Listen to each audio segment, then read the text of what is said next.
وتوفيقه وامتنانه، وأشهد أن لا إله إلا الله وحده لا شريك له تعظيما لشأنه، وأشهد أن نبينا محمدا عبده ورسوله صلى الله عليه وعلى آله وأصحابه وسلم تسليما مزيدا. أيها المسلمون، الدين كمل بموت النبي صلى الله عليه وسلم، والرؤيا لا يثبت بها شيء من الأحكام. قال الشاطبي رحمه الله: فائدتها أي الرؤيا البشارة أو النذارة خاصة، وأما استفادة الأحكام فلا. والله حفظ نبينا محمدا صلى الله عليه وسلم من تمثل الشيطان به، فمن رآه في المنام فقد رآه حقا. قال عليه الصلاة والسلام: من رآني في المنام فقد رآني، فإن الشيطان لا يتمثل في صورتي. متفق عليه.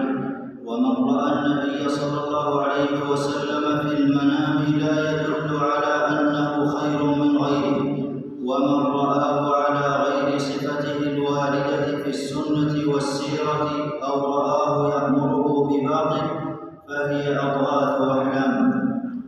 والخير في اتباع النبي صلى الله عليه وسلم. ثم اعلموا أن الله أمركم بالصلاة والسلام على نبيه، فقال في محكم التنزيل: إن الله وملائكته يصلون على النبي يا أيها الذين آمنوا صلوا عليه وسلموا تسليما. اللهم صل وسلم وبارك على نبينا محمد، وارض اللهم عن خلفائه الراشدين الذين قضوا بالحق وبه كانوا يعدلون: أبي بكر وعمر وعثمان وعلي، وعن سائر الصحابة أجمعين، وعنا معهم بجودك وكرمك يا أكرم الأكرمين. اللهم أعز الإسلام والمسلمين، وأذل الشرك والمشركين، ودمر أعداء الدين، واجعل اللهم هذا البلد آمنا مطمئنا رخاء وسائر بلاد المسلمين.